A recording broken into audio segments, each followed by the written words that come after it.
Hari ini kita nak bercerita tentang inspirasi pagi yang kita nak angkat kembali motivasi masyarakat kita dalam keadaan kita di kedudukan yang agak kucak-kacir ni dengan kedudukan di dalam dan juga luar negara. Kita sebenarnya perlu ada motivasi diri. Betul. Kita nak cakap tentang bangkit selepas gagal seperti mana dikatakan oleh Mac itu. Bersama dengan kita amat bersahati tetamu cukup istimewa Puan Fatimah Abu Bakar ataupun dipanggil sebagai Kak Feb. Assalamualaikum. Selamat pagi Kak Feb. Apa khabar? Selamat pagi. Wow, nama itu pun memberikan motivasi. Feb tu fabulous tu. I like to think so. Okay, you are so fabulous. Tapi pagi ini kita nak bercakap tentang bangkit selepas gagal. Maknanya mungkin kegagalan itu adalah perkara yang lumrah akan berlaku dalam setiap hidup manusia. Tetapi untuk kita bangkit itu dan kegagalan itu, bagaimana kita boleh memungkinkan kegagalan itu menjadi faktor pemangkin kepada kebangkitan semula, Kak Feb? Okey, terima kasih. Banyak saya mengajar kepimpinan untuk corporate dan juga pelajar-pelajar di universiti dan juga di sekolah. Yang kita tengok ialah model yang paling terkesan berdasarkan kerja selidik oleh Profesor Carol Dweck daripada Stanford University. Formulanya sangat mudah: understand, accept, move on. Iaitu kita terima dengan reda apa yang Allah beri. Kemudian kita memahami, mula sekali kita understand, memahami, kemudian kita menerima dengan reda, dan kemudian kita kena terus melangkah dengan penuh semangat mengatakan kita boleh buat, bangkit daripada kegagalan itu sendiri. Kita kalau kita lihat sebenarnya hari ini kita nak menjurus kepada pelajar-pelajar kita yang lepasan SPM lah. Ramai yang beranggapan apabila dalam peringkat SPM ini, di peringkat sekolah ini, dia bukanlah pengakhirannya kalau kita gagal pun. Sebab ada banyak lagi langkah-langkah lain yang perlu kita lakukan selepas itu. Selepas SPM kita ke IPT dan sebagainya.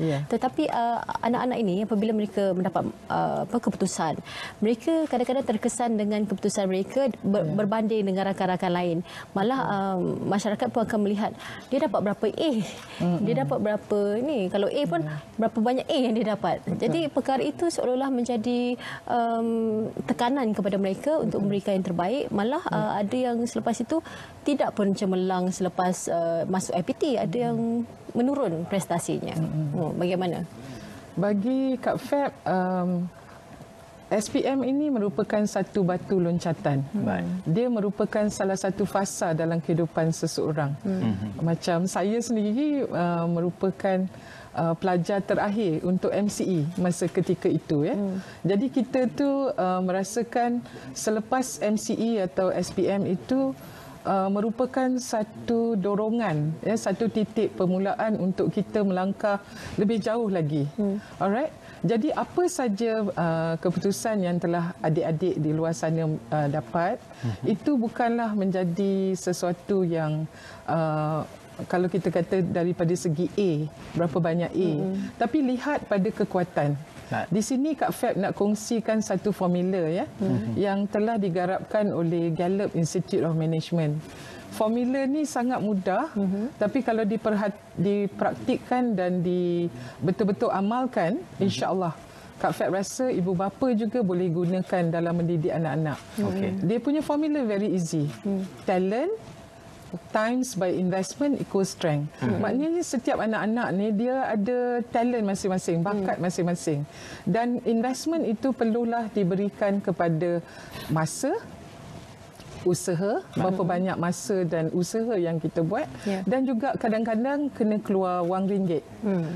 Dan akhirnya dengan tenaga, wang ringgit dan juga usaha tadi akan menjadikan kekuatan. Jadi bagi anak-anak yang di luar sana yang merasakan SPM is everything and I fail, okey, jangan. Kita kena bangkit selepas kegagalan, merasakan apa saja keputusan yang kita dapat. Jangan terlalu fokus kepada A atau B dan sebagainya. Tapi di sini formula tadi meminta kita, ibu bapa terutama sebagai pendorong, adik-beradik terutama sebagai yang paling rapat dan juga rakan-rakan sebaya, berikan semangat pada adik-adik ini untuk melihat kepada kekuatan. Jadi di sini misalnya tadi selepas SPM, melihat pada kekuatan untuk membuat keputusan mana agaknya.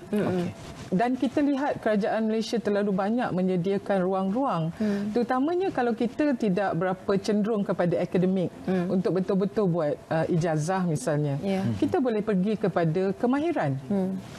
Politeknik misalnya, vocational, ya, banyak memberikan ruang-ruang untuk masuk dan memahirkan lagi kekuatan kita.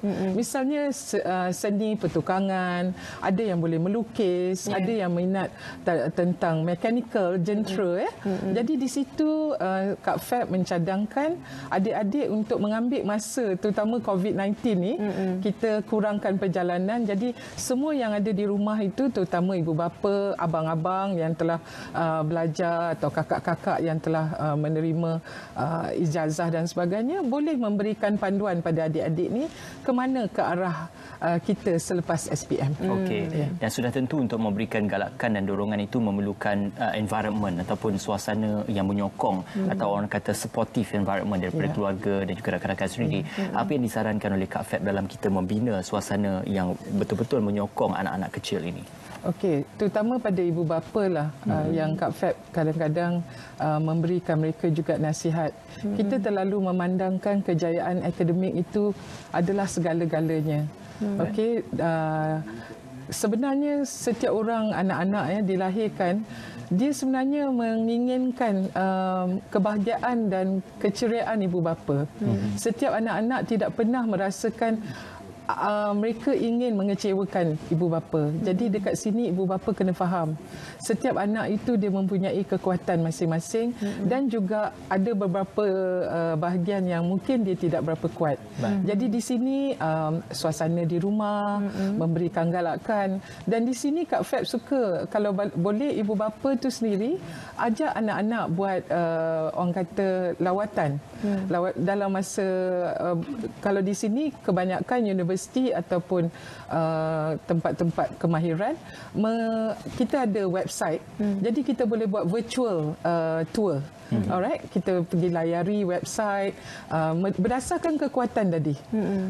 Kita sebagai seorang ibu atau seorang ayah, kita dah kenali anak kita sejak lahir, apa kekuatan dia. Contohnya kalau Kak Feb tengok talent tadi, bakat, contohnya Kasim Selamat yang minat bidang muzik. Dekat sini formulanya ialah setiap anak itu dia menggarapkan 10 tahun untuk menjadikan bakat itu sebagai kekuatan dia. Daripada talent nak menjadi strength tadi. Jadi di sini suasana ibu bapa yang mengenali anak itu dari segi kekuatannya, di sini suasana tu ibu bapa terus dah mengetahui formula tadi, terus menggalakkan anak berdasarkan kekuatan. Jadi pemilihan untuk seterusnya bangkit daripada kegagalan tadi, bagi Kak Feb, satu kegagalan tu I nak tekankan kat sini adalah sesuatu yang subjektif. Okay, it's all in the mindset, ya, di dalam pemikiran kita. Kalau kita kata kita gagal, di sini Profesor Carol Dweck yang mengatakan growth mindset dan juga fixed mindset. Di mana growth mindset ini mengatakan saya SPM dapat kurang A daripada orang lain, tapi saya mempunyai kekuatan, semangat saya yang wajar, semangat saya yang nak terus bangkit. Tapi fixed mindset adalah orang yang mengatakan saya dah gagal, saya akan terus gagal walau apa saja yang saya usahakan. Di sini kita nak sarankan adik-adik di luar sana yang masih menuntut tahun ni SPM 2020, kita nak anak-anak Malaysia ni mempunyai satu semangat yang mengatakan apa yang saya buat adalah sesuatu yang mengikut kekuatan saya dan saya akan terus garapkan kekuatan, dan apa yang saya buat dengan bersungguh-sungguh sebab Islam mengatakan kehidupan ini adalah ikhtiar dan tungkus lumus. Jadi kita kena ikhtiar dan tungkus lumus. Dia punya keputusan tu biar serahkan pada Allah. Yang penting kita usaha. Jadi kita nak anak-anak Malaysia ni bangkit dengan orang kata semangat yang tidak putus asa. Tidak pernah mengenal gagal itu akan terus gagal selama-lamanya. Itu pesanan Kak Feb. Ya. Satu lagi selain daripada kita bercerita tentang dari sudut akademik, pencapaian, kemahiran mereka, perkara yang kadang-kadang kita leka dan lupa adalah mengenai sasiah diri anak-anak itu. Betul. Sebab kadang-kadang kita lihat atas kertas mereka mendapat sebanyak-banyak mungkin A-nya. Lepas itu dari segi kemahiran mereka juga terbukti dan mampu mencapai banyak kejayaan di peringkat sekolah dan IPT dan sebagainya, tetapi sah-siah diri menjadikan mereka ni modal insan yang mampu ada empati kepada masyarakat dan sebagainya. Ini bagaimana? Saya banyak menggali dan mengkaji tentang kepimpinan. Sangat bagus sebab sasiah tu sebenarnya bermula daripada kekuatan kendiri.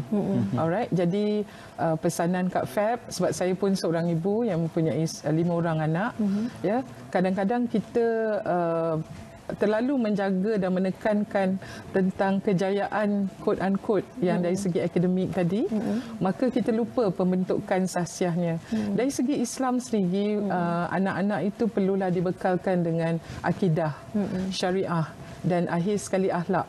Ya, dekat sini yang pembentukan akhlak, kalau ikutkan kajian-kajian ahli-ahli psikologi mengatakan pemimpin yang hebat di dunia ni bukan kerana dia bawa millions of dollars untuk syarikat. Tapi yang pentingnya ialah bila ada krisis, misalnya COVID-19, bagaimana seorang pemimpin itu menangani krisis dalam keadaan yang sangat tenang. Dia adalah seorang pemimpin yang tenang lagi menenangkan. Dia mempunyai akhlak yang boleh dicontohi. Jadi dekat sini, kalau boleh kita nak anak-anak Malaysia ni bakal pemimpin negara, alright, masa depan adalah anak-anak yang mempunyai kekuatan emosi dan kekuatan iman. Dia panggil spiritual and emotional intelligence. Jadi betul sangat.